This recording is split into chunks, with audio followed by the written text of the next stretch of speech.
বিষ্ণু ঈসা ইসলাম কখনো অলসতাকে উৎসাহিত করেন নাই, ভিক্ষাবৃত্তিকে উৎসাহিত করেন নাই, তিনি পরিশ্রমকে অ্যাপ্রিসিয়েট করেছেন। এক সাহাবী রাদিয়াল্লাহু তাআলা আনহু এসে বললেন, ইয়া রাসূলুল্লাহ, আমাকে কিছু দান করেন, আ'তিনি শাইআন।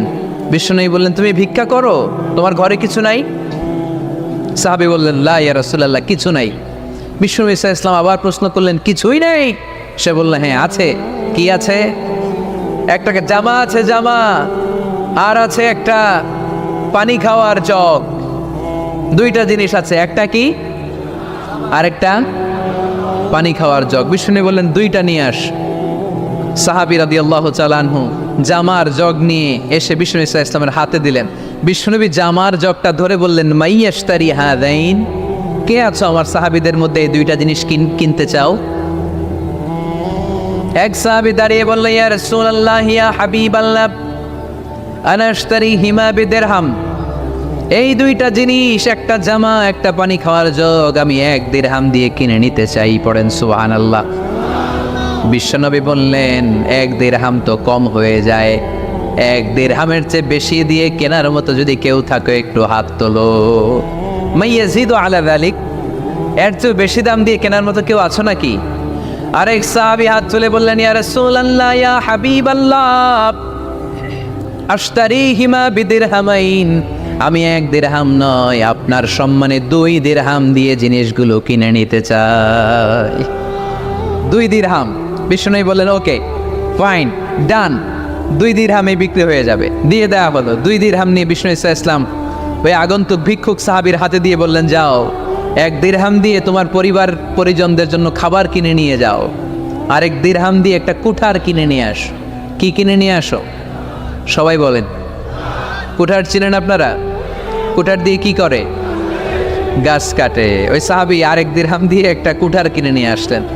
বিশ্বনবী সাল্লাল্লাহু আলাইহি ওয়াসাল্লাম নিজ হাতে ওই কুঠারের একটা হাতল লাগাই দিলেন। সুবহানাল্লাহ পড়তে পারলেন না মজা করে? হাতল ছাড়া কুঠার ধরা যায়? ধরা যায় না। বিশ্বনবী কাঠের একটা হাতল লাগাই দিলেন। এই হাতলটা দিয়ে বিশ্বনবী বললেন, try to imagine the attitude of the last messenger Muhammad sallallahu. He changed the world for the better and made us better creature. তার নাম কি? কি নাম? He was Muhammad sallallahu alayhi wa sallam. Muhammad, mercy upon mankind, teacher of all mankind, Abul Qasim, Ya Habibi, Ya Muhammad, Ya Shafi'i, Ya Muhammad, Khairu Khalqillahi Muhammad, Ya Mustafa, Ya Imam al-Mursalin, Ya Mustafa, Ya Shafi'al alamin. পড়েন সবাই। Ya Mustafa, Ya Imam al-Mursalin, Ya Mustafa, Ya Shafi'al alamin. He taught us to be just and kind, and to feed the poor and hungry, help the wafer and the orphan child, and to not be cruel and miserly. His speech was soft and gentle, like a mother stroking her child. His mercy and compassion were most radiant when his smile was Muhammad sallallahu alayhi wa sallam. Muhammad, mercy upon mankind, teacher of all mankind, Abul Qasim, Ya Habibi, Ya Muhammad, Ya Shafi'i, Ya Muhammad, Khairu Khalqillahi Muhammad. পড়েন সবাই। Ya Mustafa, Ya Imam al-Mursalin, Ya Mustafa, Ya Shafi'al alamin, Ya Mustafa, Ya Imam al-Mursalin, Ya Mustafa, Ya Shafi'al alamin, Muhammad. Subhanallah পড়েন। He was Muhammad সাল্লাল্লাহু আলাইহি ওয়াসাল্লাম। বিশ্বনবী নিজ হাতে ওই সাহাবীর কুঠারের ভেতরে একটা হাতল লাগাইয়া দিলেন। ঘটনা মনে আছে নাকি নাশিদ শুনে ভুলে গেছেন? ঘটনা মনে আছে সবার? তিনি হাতল লাগাই দিলেন আর বললেন, যাও, গায়ে শক্তি আছে, তাগড়া যুবক, এই কুঠার নিয়ে জঙ্গলে যাও, জঙ্গলে যে কাঠ কাটো, লাকড়ি বানাও, বাজারে যে বিক্রি করো। লা ইয়াহতাতিবা আহাদুকুম হাজমাতান ফি যাহরিহি খায়রুম মিন আই ইয়াসআলা আহাদান ফায়ু'তিয়াহু আও ইয়ামনাহু। যাদের গায়ে জোর আছে, শক্তি আছে, পরিশ্রম করে লাকড়ির বোঝা পিঠে নিয়ে বাজারে বিক্রি করা অনেক ভালো কারো কাছে হাত পাতার চেয়ে। কারণ তুমি হাত পাতলে লোকজন তোমার দিতেও পারে, নাও দিতে পারে, কিন্তু পরিশ্রম কখনো বৃথা যায় না। What is the moral of the story? রাসূল সাল্লাল্লাহু আলাইহি ওয়াসাল্লামের এই প্রফেটিক স্টোরি থেকে আমাদের শিক্ষা কি? বিশ্বনবী বললেন, যাও, কাঠ কেটে নিয়ে আসো। লা উরিদু আন আরাকা 15 আইয়াম, সামনের 15 দিন আমি যেন আমার চোখ দিয়ে তোমার আমার আশেপাশে ঘুরঘুর করতে না দেখি। সাহাবী চলে গেলেন, কাঠ কাটতে আরম্ভ করলেন, বাজারে বিক্রি করতে আরম্ভ করলেন। 15 দিনের ব্যবধানে 10 দিরহাম নিয়ে বিশ্বনবীর দরবারে ওই সাহাবী হাজির হয়ে গেলেন। 10 দিরহাম নিয়ে হাজির হয়ে গেলেন। এসে বললেন, ইয়া রাসূলুল্লাহ, ইয়া হাবিবাল্লাহ, আমি আর দরিদ্র নাই, আমি আর ভিক্ষা করি না, আমি নিজের পায়ে দাঁড়িয়েছি, আমি স্বাবলম্বী হয়েছি, আমি অন্যান্য খেটে খাওয়া মানুষের মতো এখন উপার্জন করে আমার ফ্যামিলির চাহিদা মিটাই। পড়েন সুবহানাল্লাহ। What is the moral of the story? এই প্রফেটিক স্টোরি থেকে আমাদের জন্য শিক্ষা হচ্ছে, বিষ্ণু ঈসা ইসলাম চাইলেই ওই 2 দিরহাম দিয়ে বলতে পারতেন, যাও, এটা দিয়ে খাবার কিনে খাও। দুপুরবেলা খাইতো, রাত্রেবেলা আবার জাকাতের লাইন ধরতো। কথা কন? তার মানে বিষ্ণু ঈসা ইসলাম কাজের প্রতি উৎসাহিত করেছেন। 2 নম্বর লেসন বা শিক্ষা হচ্ছে, বিশ্বনবী সাল্লাল্লাহু আলাইহি ওয়াসাল্লাম পার্মানেন্ট সলিউশন করে দিয়েছেন, স্থায়ী সমাধান। ঠিক কিনা? আমরা প্রায় জাকাতের শাড়ি দেই, লুঙ্গি দেই, আছে না নাই? আলহামদুলিল্লাহ, আপনাদের গাজীপুরে বোধহয় এগুলো নাইটাই, এখানে নাই, আছে? যদি থেকে থাকে এই ট্র্যাডিশন আপনারা বন্ধ করবেন। জাকাতের শাড়ি বলতে কোনো শাড়ি নাই, জাকাতের লুঙ্গি বলতে কোনো লুঙ্গি নাই। কারণ জাকাতের শাড়ি আর জাকাতের লুঙ্গি যদি আপনি বিতরণ করেন আর সামান্য সয়াবিন তেল আর চাল ডাল যদি আপনি প্যাকেট করে দিয়ে দেন, তাহলে 1 মাস পরে আবার যে সে আরেক জায়গায় জাকাতের লাইনে দাঁড় হয়ে যাবে। চিল্লা এখন, ঠিক কিনা? এজন্য আপনাকে পার্মানেন্ট সলিউশনের ব্যবস্থা করতে হবে। আমি সব জায়গায় বলি যে প্রতিটি জেলার বিজনেস ম্যাগনেট যারা আছেন তারা সবাই মিলে একটা জাকাত ম্যানেজমেন্ট প্ল্যাটফর্ম গড়ে তুলুন। সেখান থেকে এমনভাবে জাকাত দিন যাতে মানুষ স্বাবলম্বী হতে পারে। স্বাবলম্বী বানানোর জন্য, দারিদ্র বিমোচনের জন্য জাকাত এসেছে, জাকাতের শাড়ি লুঙ্গি বিতরণের জন্য নয়। আর জাকাতের শাড়ি এত পাতলা, মশারি কি পাতলা, এর চেয়েও পাতলা। দেখছেন কখনো? এটারে একবার ধোয়ার পরে দ্বিতীয়বার পরা যায় না। একবার ধোয়ার পরে শাড়ির দিকে তাকাইলে শাড়ি আমনের দিকে বেশকি মেরা থাকবো। কথা বলেন, ঠিক কিনা? এইভাবে শাড়ি লুঙ্গি দেয়া যাবে? এভাবে তো শাড়ি লুঙ্গি বিতরণ করলে যারা লাইন ধরে জাকাত নিতে আসলো, এই আল্লাহর বান্দাদেরকে অপমান করা হয়। আর আল্লাহ বললেন, ওয়ালাকাদ কাররামনা বানি আদম, আমি পুরো বানি আদমকে সম্মানিত করেছি। ফেরেশতার সম্মান বেশি না মানুষের? বুঝে শুনে বললেন, কার? তুমি মাটির আদমকে প্রথম সৃষ্টি করিয়া ঘোষণা করিয়া দিলে শ্রেষ্ঠ বলিয়া, তাই তো নূরের ফেরেশতা করে আদমকে সেজদা। সুবহানাল্লাহ পড়েন। তাই তো নূরের ফেরেশতা করে আদমকে সেজদা, সবার চেয়ে সম্মান দিলে মাটির আদমকে। পড়েন, আল্লাহু আল্লাহু তুমি জাল্লে জালালুহু, শেষ করা তো যায় না গে তোমার গুণগান। আল্লাহু আল্লাহু, সুবহানাল্লাহ পড়েন। আহা, মানুষের মর্যাদা সবচাইতে বেশি। এজন্য জাকাত যারা নিতে আসে তাদেরকে অপমান করা যাবে না। এর কারণ জাকাত দিয়ে আপনি কোনো করুণা করেননি, বরং ওরা জাকাত নিয়ে আপনাকে এই ফরজ ইবাদত করার সুযোগ করে দিয়ে আপনার প্রতি করুণা করে গিয়েছে। আওয়াজ করে বলেন, ঠিক কি না?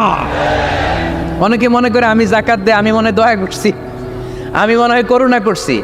আচ্ছা, যারা গরিব ওরা যদি জাকাত না নেয় ওর সমস্যা আছে? নিমু না জাকাত, কিন্তু আমি যদি বলি দিমু না, আমার খবর আছে না নাই? আমার জন্য দেয়া ফরজ, ওর জন্য নেয়া ফরজ না। তাই আমি দিয়ে করুণা করিনি, ও আমার কাছ থেকে যাকাত নিয়ে জাহান্নামের আগুন থেকে আমাকে বাঁচিয়ে ও আমাকে দয়া দেখিয়েছে।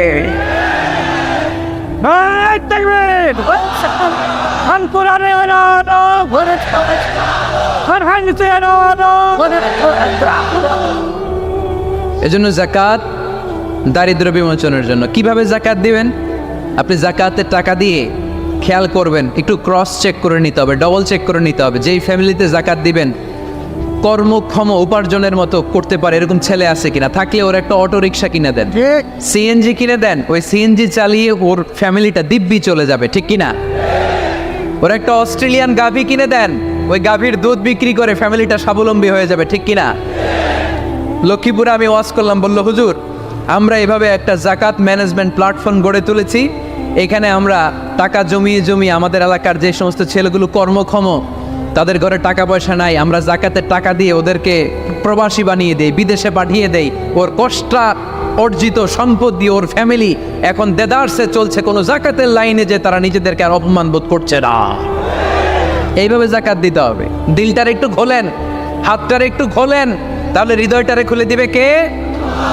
দে যাকাত, দে যাকাত তোরা দে রে যাকাত, দে যাকাত, দে যাকাত তোরা দে রে যাকাত, তোর দিল খুলবে পরে আগে খোলো খাত, দে যাকাত, দে যাকাত তোরা দে রে যাকাত। পড়ে না আমিন?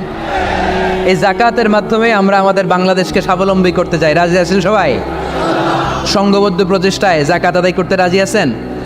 বিশ্বনবী সাল্লাল্লাহু আলাইহি ওয়াসাল্লাম চাইলেই 2 দিরহাম দিয়ে বিদায় করে দিতে পারতেন, কিন্তু বিশ্বনবী সাল্লাল্লাহু আলাইহি ওয়াসাল্লাম তাকে কাজের প্রতি উৎসাহিত করলেন, পার্মানেন্ট সলিউশন দিলেন। এজন্য অলসতার সাথে ইসলামের কোনো সম্পর্ক আছে? আওয়াজ করে বলেন, অলসতার সাথে সম্পর্ক আছে? অলসতাকে যেন আজকে আমরা কি বলে দিছিলাম? বইলা গেছি? আরো জোরে। অলসতাকে আজকে আমরা নো বলে দিচ্ছি, আমরা কর্মক্ষম। আরে অলস তো হয় মুনাফিকেরা, অলস হয় কারা? وَإِذَا قَامُوا إِلَى الصَّلَاةِ قَامُوا كُسَالَى يُرَاءُونَ النَّاسَ وَلَا يَذْكُرُونَ اللَّهَ إِلَّا قَلِيلًا। সুবহানাল্লাহ পড়েন। মুনাফিকরা যখন নামাজে দাঁড়ায় অলস হয়ে দাঁড়ায়, সোজা হয়ে দাঁড়ায় না। মসজিদে নববীর কাতারগুলোর মধ্যে মুমিনদের সাথে যখন মুনাফিকেরা দাঁড়াতো, অলসের মতো দাঁড়াতো, দেয়ালের মধ্যে হেলান দিয়ে দাঁড়াতো। এরকম আছে না অনেকে অলস? কিন্তু আমরা যারা মুমিন, আমরা নামাজে দাঁড়ালে কি আমাদের হৃদয়ে অলসতা আসে নাকি হৃদয়টা সজীব হয়ে ওঠে? আমাদের হৃদয়কে নামাজে দাঁড়ালে সজীব করে দেয় কে? কিন্তু শাইতানু আলা কাফিয়াতি রাসি আহাদিকুম ইযা হুয়া নাম। আমরা যখন রাতে ঘুমোতে যাই, শয়তান আমাদের মাথার পিছনে অলসতার 3টা গিট মারে। কি মারে? এই যে রশি দিয়ে এরকম বাঁধে, যে এটারে গাজীপুরে আপনারা কি বলেন? গিট্টু? হ্যাঁ, গিট্টু। আচ্ছা, তো শয়তান আমরা যখন ঘুমোতে যাই আমাদের মাথার পেছনে অলসতার 3টা গিট্টু মারে। আমরা যখন ঘুম থেকে উঠে ফাইনিস্তাইকাযা ওয়া যাকারাল্লাহ, ঘুম থেকে ওঠার দোয়া পড়ে আলহামদুলিল্লাহিল্লাযী আহইয়ানা বা'দা মা আমাতানা ওয়া ইলাইহিন নুশুর, আমরা ঘুমালে 3টা গিট্টু মেরে শয়তান একটা মন্ত্র পড়ে দেয়, আলাইসা লাইলুন তাওয়িলুন ফারকুদ। আরে ঘুমা, অনেক লম্বা রাত। আরে ঘুমা, অনেক লম্বা রাত। আরে আরামসে ঘুম মার, অনেক লম্বা রাত। এই মন্ত্র পড়ে 3টা গিট মারে। আমরা যখন ঘুম থেকে উঠে ঘুমের দোয়া পড়ে ফেলি, একটা গিট্টু খুলে দেয় কে? আবার ঘুম থেকে উঠে দোয়া পড়ার পরে ফাইদা তাওয়াদ্দা ইনহাল্লাত উকদা, ওয়াশরুমে ঢুকে ইস্তেনজা করে যখন আমরা ওযু করে ফেলি, অলসতার 2য় গিট্টু খুলে দেয় কে? ফাইন সাল্লাত ইনহাল্লাত উকদা, ওযু করার পরে মুসাল্লা বিছিয়ে যখন নামাজের জন্য দাঁড়িয়ে যায়, অলসতার 3 নাম্বার গিট্টুটাও খুলে দেয় কে? ফাসবাহা নাশীতান তাইয়িবান নাফস, he become enthusiastic, he become very active, he become very energetic। বিষ্ণু ঈসা ইসলাম বললেন তখন সে এনার্জেটিক হয়ে ওঠে, অ্যাক্টিভ হয়ে ওঠে, সজীব হয়ে ওঠে। তাহলে সালাত আমাদেরকে অলস বানায় না, সালাতে আমরা সজীব হই। সালাতে অলস হয় যারা মুনাফিক, তারা চিল্লায় বলেন ঠিক কি না? এজন্য বিষ্ণু বললেন কাজে লজ্জা নাই, আমি কাজ করে খাই। মা বাসাল্লাহু নাবিয়ান ইল্লা রাআল গনাম। বুখারীর বর্ণনায় বিশ্বনবী বললেন, পৃথিবীর বুকে এমন কোন নবী নাই যেই নবীকে দিয়ে আল্লাহ ছাগল চড়ায় নাই। সুবহানাল্লাহ পড়েন। মা বাসাল্লাহু নাবিয়ান ইল্লা রাআল গনাম, ছাগল চড়ায় নাই এমন কোন নবী পৃথিবীতে আসে? সাহাবারা বললেন, ইয়া রাসূলুল্লাহ, বলেন কি, আপনিও আপনিও আপনিও ছাগল চড়িয়েছেন? বিষ্ণু বললেন, নাম নাম, আমিও। ওয়া ইন্নী কুনতু আরআহা আলা কারারিতি আহলি মক্কা, আমি তো অল্প কিছু পারিশ্রমিকের বিনিময়ে মক্কা শহরের লোকদের ছাগলগুলো চড়িয়ে দিতাম। সুবহানাল্লাহ বলতে অনেক কষ্ট হয়েছে। বিশ্বনবী ছাগল চড়িয়ে খেতেন। কি নবী ছিল আমার! আহা, এত সুন্দর মানুষ, এত পরিচ্ছন্ন মানুষ, ছাগল চড়াতেন। অহংকার করতেন না, বিশ্বনবীর অহংকার ছিল না। সুবহানাল্লাহ পড়েন। শুধু কি বিশ্বনবী? সব নবীকে দিয়ে আল্লাহ ছাগল চড়িয়েছেন। কারণ ছাগল হচ্ছে খুব টেরা একটা প্রাণী, তাই না? ছাগল এত টেরা, ছাগলের গলার রশি ধরে যদি আপনি ডানে টান দেন, এটা কোন দিকে যাবে? বায়ে টান দিলে, সামনে টানলে, পিছনে টানলে পারা যায় কিছু? ভাবলেন সারা সপ্তাহ ব্যস্ত থাকি, আজকে আমার ছুটি, আমিও গোসল করি, এটারও গোসল করাই। রশি ধরে আপনি পুকুরে নামাবেন, এটা ওর বাপের কিরা এমনি দাঁড়াবে, ঠিক কি না? ওরা টেনে নামানো যায় না। এর কারণ ওর নাম কি? কথা কয় না। এজন্য আমরা বলি, পাগলে কি না কয়, ছাগলে কি না খায়। ও বুঝে না তো, ওর ভালো চাইলে ও বুঝতে চায় না। আল্লাহ বুঝাতে চাইলেন, নবীরা ছাগল চড়াও, সবচেয়ে টেরা প্রাণী। ছাগল চড়ায় তোমাদেরকে ট্রেনিং পিরিয়ড শেষ করছি, কারণ এরপরেও ছাগলের চেয়ে আরেকটা টেরা প্রাণী আছে, মানব জাতি, এদেরকে চড়াইতে হবে। যদিও মানুষ আশরাফুল মাখলুকাত, কিন্তু মানুষের মধ্যে ছাগলের চেয়ে টেরা কিছু আছে না নাই? উলাইকা কাল আনআম বাল হুম আদাল, এরা ছাগল নয়, এগুলো ছাগলের চেয়েও নিকৃষ্ট। চিল্লায় বলে ঠিক কি না? এমন কোন নবী নাই যেই নবী ছাগল চড়ায় নাই। সুবহানাল্লাহ পড়তে হবে। সব নবীরা কাজ করে খেয়েছেন। সাইয়েদনা আদম আলাইহিস সালাম, ইব্রাহিম আলাইহিস সালাম চাষাবাদও করেছেন। সাইয়েদনা মুসা আলাইহিস সালাম চাষ করেছেন। দাউদ আলাইহিস সালাম নিজ হাতে বর্ম বানিয়েছেন, ছুরি বানিয়েছেন। আওয়াজ করে পড়েন সুবহানাল্লাহ। তাহলে কাজে কোনো লজ্জা আছে? লজ্জা কিসে? আর আজকের মাহফিল থেকে অলসতাকে আমরা কি বলে দিয়েছি? কাজের সময়, নামাজের সময় কাজে কোনো লজ্জা নেই। বিশ্বনবী সাল্লাল্লাহু আলাইহি ওয়াসাল্লাম কাজ করে খেতে বলেছেন। প্রিয় ভাইয়েরা, বেশিরভাগই এখানে ফ্যাক্টরি ওয়ার্কার। আপনারা হাত তুলে আমাকে জানান দিয়েছেন শুরুতে, কর্মজীবী মানুষদেরকে বিশ্বনবী এত ভালোবাসতেন, মেহনতি মানুষদেরকে এত পছন্দ করতেন। বিদায় হজের ভাষণেও বাদ যায়নি মেহনতি মানুষদের কথা। তিনি বলেছেন, খবরদার খারাপ আচরণ করবে না, নিজেরা যা খাবে তাদেরও তা খাওয়াও, নিজেরা যা পড়বে তাদেরকেও তা পড়াবে। আতুল আজিরা আজরাহু ক্বাবলা আইয়াজিফা আরাকু, সুনানি ইবনে মাজার হাদিস। শ্রমিকের ঘাম শুকিয়ে যাওয়ার আগে তার পারিশ্রমিক দিয়ে দাও। আবার বিশ্বনবী বললেন, খবরদার, সালাসাতুন আনা খাসমুহুম, কিয়ামতের দিন 3 শ্রেণীর ব্যক্তির বিরুদ্ধে আমি আল্লাহ নিজে মামলা দায়ের করবে। এক শ্রেণীর ব্যক্তি হচ্ছে রাজুলুন ইস্তাওফা আজিরান, ইস্তাআজারা আজিরান ফাস্তাওফা মিনহু ওয়া লাম ইউতি আজরা, যে ব্যক্তি শ্রমিক ভাড়া করে কাজ করালো কিন্তু তার টাকা দেয় নাই, তার পারিশ্রমিক দেয় নাই। আল্লাহ বলেন, কিয়ামতের দিন তোর বিরুদ্ধে আমি দাঁড়াবো। I will be against you in the day of judgement. কেউ তোরে কিয়ামতের দিন সাহায্য করে ছুটাতে পারবে? এজন্য খবরদার, শ্রমিকদের সাথে খারাপ আচরণ করবেন না।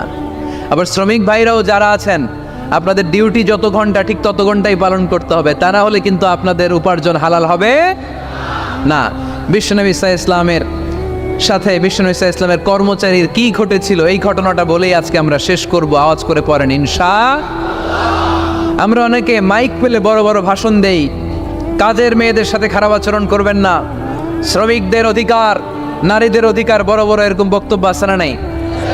বিশ্বনবী শুধু শ্রমিকদের অধিকারের কথা বক্তব্যের মধ্যে সীমাবদ্ধ রাখেন নাই, ওনার ব্যক্তিগত জীবনেও এগুলো পাবেন। বিশ্বনবী সাল্লাল্লাহু আলাইহি সাল্লামের অ্যাপয়েন্ট করা শ্রমিক, ওনার দাস, ওনার কর্মচারী সাহাবীর নাম ছিল আনাস রাদিয়াল্লাহু তাআলা আনহু। কি নাম ছিল? উনি বিশ্বনবীর ব্যাপারে কি কমেন্টস করছে আমরা শুনে আজকের আলোচনার রীতি টানবো, আওয়াজ করে পড়তে হবে সাধারণত কর্মচারীরা মালিকের বিরুদ্ধে ভালো কথা বলে, ইল্লা মাশাল, অনেক মালিক আছে অনেক ভালো, তাদের ব্যাপারে আবার ভালো বলে। সাধারণত কারো ব্যাপারে যদি আপনি তথ্য নিতে চান, আপনি তার ওয়াইফের কাছ থেকে তথ্য নেন, তার কর্মচারীর কাছ থেকে নেন, তার বাড়ির দারোয়ান থেকে নেন, তার ঘরের কাজের মহিলার কাছ থেকে নেন, তার ড্রাইভারের কাছ থেকে নেন, তাহলেই তার ব্যাপারে আসল সব তথ্য বের হয়ে আসবে। দেখুন বিশ্বনবীর কর্মচারী বিশ্বনবীর ব্যাপারে কি বলে। সাহাবীর নাম সবাই বলতে হবে, সাহাবীর নাম রাদিয়াল্লাহু তাআলা আনহু।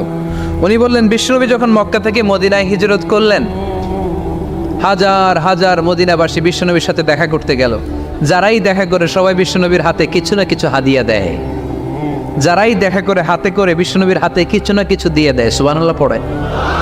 তাহাদাও তাহাব্বু, একে অপরকে হাদিয়া দিবেন, মহব্বত বাড়াই দিবে কে? হাজব্যান্ড স্ত্রীকে গিফট করবেন, স্ত্রী আবার হাজব্যান্ডকে গিফট করবেন, বন্ধু বন্ধুকে গিফট করবেন, গার্লফ্রেন্ড আবার বয়ফ্রেন্ডের গিফট করতে যায় না, তাহলে ভেজাল আছে না নাই? চেক এন্ড ব্যালেন্স করতে হবে। আমি প্রায় বলি ভালোবাসবেন জায়গা মতো, স্ত্রীকে ভালোবাসলেও সওয়াব আছে না নাই? স্ত্রীর সাথে অন্তরঙ্গ সময় কাটালেও সওয়াব আছে না নাই? কিন্তু এই সময় যদি শালীর সাথে কাটান, ঝামেলা আছে না নাই? ভাবির সাথে কাটালে ভেজাল আছে না নাই? যারাই বিশ্বনবীর সাথে দেখা করে সবাই বিশ্বনবীর হাদিয়া দেয়। সাইয়েদনা আনাস রাদিয়াল্লাহু তাআলা আনহু বর্ণনা করেন, আমার আম্মা যেন দেখা করতে আসলেন আমাকে নিয়ে, আমি ছোট্ট আনাস। আমার আম্মা জান দেখলেন লাম ইউকি রাজুলুন ওয়ালা ইমরাআতুন মিনাল আনসার ইল্লা আতহাফাকা বিতুহফাতিন ইয়া রাসূলুল্লাহ। আমার আম্মা এসে বলে, ও রাসূলুল্লাহ, মদিনার যারাই আপনার সাথে দেখা করতে আসলো সবাই এসে আপনারে হাদিয়া দেয়। ওয়া ইন্নী লা আকদিরু আলা মা উতহিকুকা বিহি, ও নবী আমার তেমন কোনো সাধ্য নাই যে আমি আপনারে হাদিয়া দেব, আমার কাছে কোনো টাকা পয়সা নাই। ছোট্ট ছেলে আনাস রে নিয়ে এসে বলল, ইয়া রাসূলুল্লাহ, মদিনার সব লোকের আপনার সাথে দেখা করে আর হাদিয়া দেয়, আমি গরিব মানুষ, আমি আপনারে কি হাদিয়া দেব গো নবী? আমার তো হাদিয়া দেওয়ার মতো কিচ্ছু নাই। ইল্লা ইবনি আদা, আমার নার্ছেরা দন, আমার কলিজার টুকরা সন্তান এই আনাস ছাড়া আমি আমার কলিজার টুকরা সন্তান আনাস রেই আপনারে হাদিয়া দিয়ে দিলাম। খুদ আদা ইয়া রাসূলুল্লাহ, আমার সন্তান আনাসকে আপনি নেন, ইয়াখদুমুক মা বাদালাক, সে যদ্দুর পারে আপনারে খেদমত করবে। সাইয়েদনা আনাস বলেন, সেদিন থেকে আমি বিশ্বনবীর খাদেম, কি আর খেদমত করব, নবীর মেসওয়াক এনে দেই, জামা এনে দেই। 10 বছর খেদমত করার পরে বিশ্বনবীর খাদেমের মুখে শুনুন বিশ্বনবী কেমন আচরণ করতেন সাইয়েদনা আনাস রাদিয়াল্লাহু তাআলা আনহুর সাথে। সাইয়েদনা আনাস বলেন, খাদিমতু রাসূলুল্লাহি 10 সিনিন, 10টি বছর আমি আমার বিশ্বনবীর পেয়ারা নবীর খেদমত করলাম। ফামা দারাবানি, একদিনের জন্য বিশ্বনবী আমার গায়ে হাত তোলে নাই, পড়েন সুবহানাল্লাহ। ওমা সাব্বানি, একদিনের জন্য আমার গালি দেয় নাই, বকা দেয় নাই। ওমা আবাসা ফি ওয়াজহি, একদিনের জন্য বিশ্বনবী বিরক্তির চেহারা নিয়ে আমার দিকে তাকায় নাই, ভ্রু কুচকে এরকম আমার দিকে তাকায় নাই। আমরা রেগে গেলে বিরক্ত হলে কি করি? আমাদের ভ্রুগুলো কুচকে যায়। আনাস রাদিয়াল্লাহু তাআলা আনহু বললেন, একদিনের জন্য আমার পিট্টি দেয়া তো দূরের কথা, আমাকে পিটানি দেয়া তো দূরের কথা, আমাকে মারে নাই, আমাকে গালি দেয় নাই, কোনোদিন আমার দিকে বিরক্তির সাথে তাকায় নাই। ওয়ালা ক্বালা লি লিমা সানাআতা ওয়ালা লিমা লা সানাআতা, কোনোদিন এও বলে নাই আনাস এটা কেন করলা, ওইটা কেন করো নাই, চিৎকার করে পড়েন সুবহানাল্লাহ। এজন্য বিশ্ব নবীর মতো আমাদেরকে আমাদের শ্রমিকদের সাথে, অধীনস্থ কর্মচারীদের সাথে আচরণ করতে হবে। রাজি আছি তো সবাই? এন্তেকালের আগে বিশ্বনবী সাল্লাল্লাহু আলাইহি সাল্লাম 2টা কথা বললেন। কয়টা? 1 নম্বরে বিষ্ণু ঈসা ইসলাম বললেন আসসালাত, আসসালাত, নামাজ, নামাজ, উম্মতেরা নামাজ, নামাজ ছেড়ে দিও না। 2 নম্বরে বিশ্বনবী বললেন ওয়ামা মালাকাত আইমানুকুম, খবরদার অধীনস্থ কর্মচারীদের সাথে খারাপ আচরণ করো না। আমরা খুব দুঃখের সাথে লক্ষ্য করেছি, পত্রপত্রিকায় এসেছে, মানবাধিকার কর্মী, নারী আন্দোলনের কর্মী মাইক পেলে বড় বড় ভাষণ দেয়, আপনারা কর্মীদের সাথে ভালো আচরণ করবেন, কাজের মেয়েদের সাথে ভালো আচরণ করবেন, কিন্তু ওদের বাড়িতে এই কাজের মেয়েরা নির্যাতিত হয়, চিল্লায় বলেন ঠিক কিনা? আহা, পত্রিকার রিপোর্ট দেখে অবাক লাগে। খুন্তি দিয়ে চুলায় লোহা গরম করে পিঠে শেক মেরেছে, এরকম আছে না নাই? বিশ্বনবী সাল্লাল্লাহু আলাইহি সাল্লাম বলেছেন, খবরদার, কিয়ামতের দিন তাদের বিরুদ্ধে আল্লাহ মামলা দায়ের করবে। আমরা যেন কখনো আমাদের অধীনস্থ কর্মচারীদের সাথে খারাপ আচরণ না করি। আল্লাহ তুমি তৌফিক দাও, আমরা পড়ি আমিন। এজন্য শ্রমিক মালিকের সম্পর্ক হচ্ছে চেক অ্যান্ড ব্যালেন্সের সম্পর্ক। যারা শ্রমিক তাদের দায়িত্ব হচ্ছে মালিকের যে হক সেটা আদায় করা, যত ঘন্টা তার সাথে চুক্তি হয়েছে তার পুরোটা আদায় করা। আর মালিকের উচিত অধীনস্থ কর্মচারীদের সাথে ভালো আচরণ করা। বিষ্ণু ইসলাম বলেছেন, লা সালাতা লিমান লাম ইয়াকরা বিফাতিহাতিল কিতাব। সূরা ফাতিহা যে সালাতে পড়ে না, তার সালাত কোনোদিন আল্লাহর দরবারে কবুল হবে না। এজন্য এই সূরার নাম সূরাতুস সালাহ, সালাতের সূরা। এই সূরার আরেকটা নাম হচ্ছে সূরাতুশ শিফা, শিফার সূরা। অসুস্থ ব্যক্তিকে এই সূরা পড়ে ফু দিলে সুস্থ করে দেয় কে? সূরা ফাতিহা পড়ে ফু দিবেন। আমাদের কাছে অনেকে পানি পড়া নিতে আসে, তো আমরা এই সূরা ফাতিহা পড়ে ফু দিই। যে কোনো পীর সাহেব হুজুরের কাছে গেলে, ইমাম সাহেবের কাছে গেলে যে দোয়াটা পড়ে পানি পড়া দেয়, এই দোয়াটার নাম কি? সূরা ফাতিহা। দেখবেন হুজুর সব কথা বলতেছে আওয়াজ করে, দোয়াটা ফিসফিস করে পড়ে, কারণ আপনি শুনে ফেলাইলে হুজুরের খাওয়া নাই, ঠিক কিনা? এজন্য আমাদের কাছে আসলে আমরা জিজ্ঞেস করি কি হয়েছে, পেটে ব্যথা কার? আপনার? কয় না, আমার বউয়ের। তো পানি পড়া দেয়, সব কথা আওয়াজ করে বলে, দোয়াটা করে ফিসফিস করে, কারণ ওই গোবর যদি ফাঁস হয়ে যায় আমার কাছে কেউ আসবে না। আজকের পাকল দিয়ার ময়দানে সব গোবর ফাঁস, ঠিক কিনা? নিজেরাই রুকিয়া করব, নিজেরাই ঝাড়ফুঁক করব। আর ঝাড়ফুঁকটা বেশি নেবেন আব্বা আমার কাছ থেকে। আব্বারে বলবেন, আব্বা ওযু করে আসছেন, নামাজ করবেন, সূরা ফাতিহা পড়ে একটু ফুল দিয়ে দেন। আম্মারে বলবেন, আম্মা আপনি তো এখন ওযু করে নামাজ করবেন, আমার মাথায় একটু হাত দিয়ে ফুল দিয়ে দেন। আল্লাহর কসম, গোটা বিশ্বের সবগুলো বিশ্বায় হুজুর কোরআন খতম দিয়ে এক গ্লাসের পানিতে ফুল দিবে, আর আরেক গ্লাসে আপনার আব্বা শুধু বিসমিল্লাহ বলে ফুল দিবে। মুহূর্তে আপনার আব্বার দোয়াটা আরশে উঠে যাবে।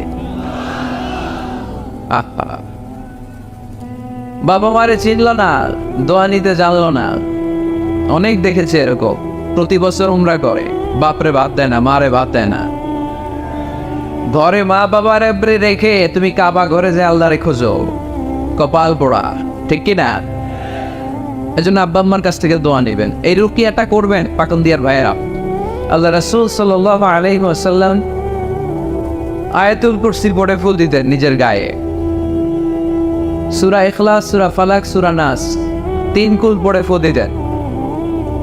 সূরা ফাতিহা পড়ে ফুল দিতেন। এগুলো পড়ে হাত দুটো মিলাবেন, হাতে ফু দিয়ে মাথা থেকে পা পর্যন্ত মাসাই করবেন। It's a protection from your Lord.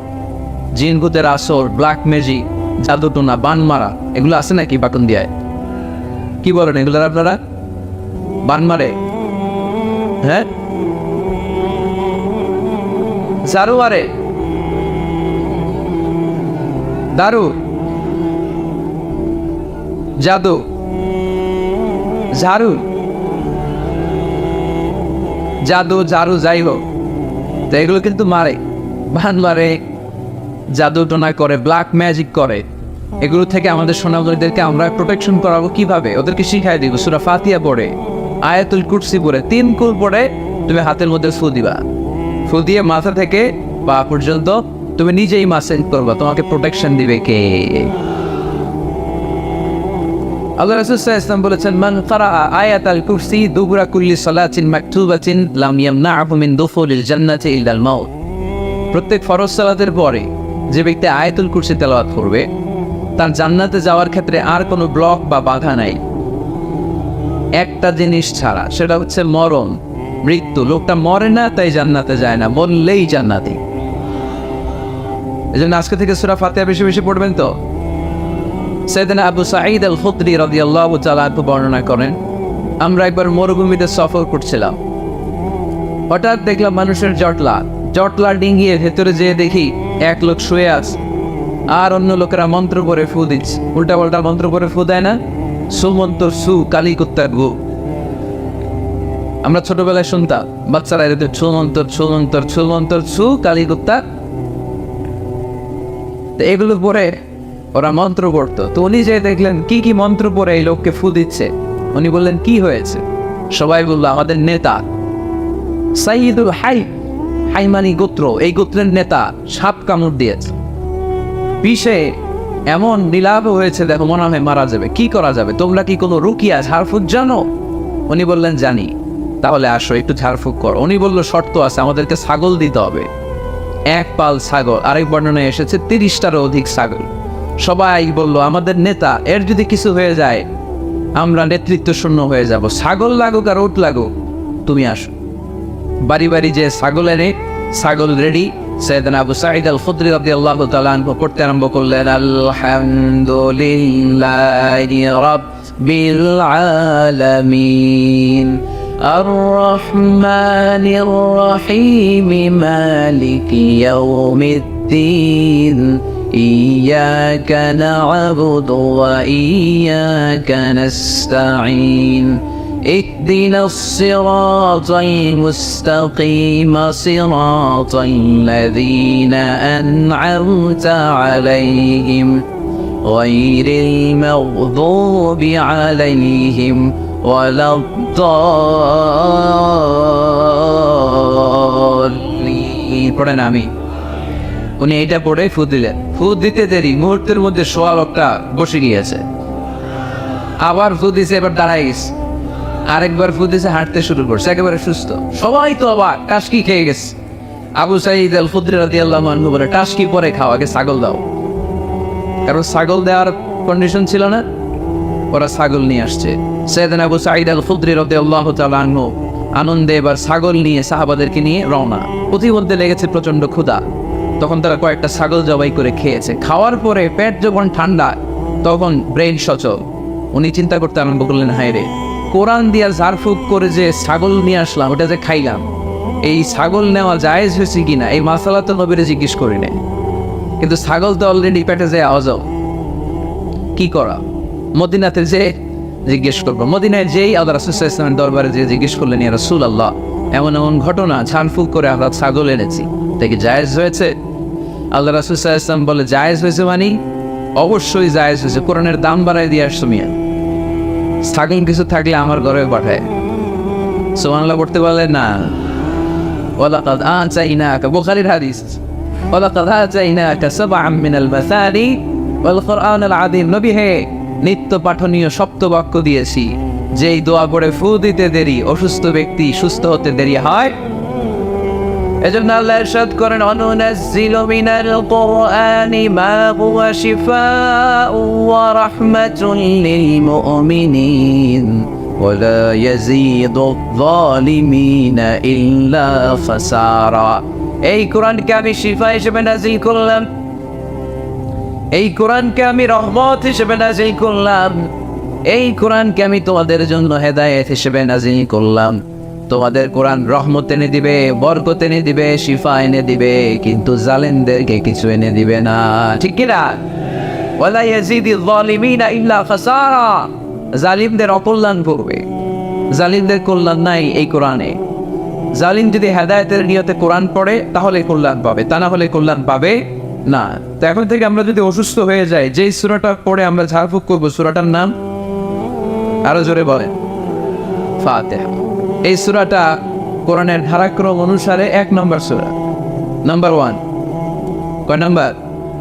1 নম্বর। এই সূরাটা মক্কাতুল মুকাররমায় নাজিল হয়েছে, তাই এটি মাক্কি সূরা। কি সূরা? মাক্কি সূরা। এই সূরার আয়াত সংখ্যা 7টি। কয়টি? এবার আমি প্রশ্ন করব, আপনারা উত্তর করবেন আওয়াজ করে। সূরার নাম, ক্রমিক নাম্বার, আয়াত সংখ্যা। সূরাটা মাদানী। কি সূরা? মনে থাকবে তো? আসলে প্রতিদিন এই সূরাটা পড়ি, এই সূরাটার তাৎপর্য কি, মর্মবাণী কি আমাদের জানার দরকার আছে না? কিন্তু আমরা অনেকেই জানি না। জানি আরব বিশ্বে দেখবেন, ওনারা যখন তারাবির সালাত পড়ে, আযাবের আয়াত আসলে কাঁদে। পাকুন দিয়ে আপনারা কাঁদেন? জান্নাতের আয়াত আসলে দরাজ গলায় তেলাওয়াত করে। আপনারা কি করেন? আমরা করি না। কারণ ওনারা কি পড়ছেন সেটা তাৎপর্য আর মর্মবাণী ওনারা অনুভব করছেন। গত বছরের আগের বছর না গত বছর আমি হজে শাইখ আব্দুর রহমান সুদাইসির পেছনে নামাজ পড়লাম। উনি যখন সূরা কুরাইশ তেলাওয়াত করছেন ফালিয়াবুদু রাব্বা হাযাল বাইত, এটা বলে তিনি কেঁদে দিলেন, কারণ উনি অর্থ বুঝতে পেরেছেন। আয়াতের অর্থ ফালিয়াবুদু রাব্বা হাযাল বাইত, এই কাবা ঘরের মালিক আল্লাহর ইবাদত করো, এই ঘরের রবের ইবাদত করো। আর ওই ঘরের সামনে দাঁড়িয়ে উনি ইমাম, উনি ওই ঘরের সামনেই দাঁড়া আর করতেছে এই ঘরের রবের ইবাদত করো। এটা যখন অনুভব করলেন উনি আর নিজেকে ধরে রাখতে পারলেন না, উনি কান্না জুড়ে দিলেন। উনার পেছনে আমরাও কাঁদতে লাগলাম, কারণ ইমাম যেদিকে মুসল্লিও সেদিকে, উনিও কাঁদে আমরাও কাঁদি, কারণ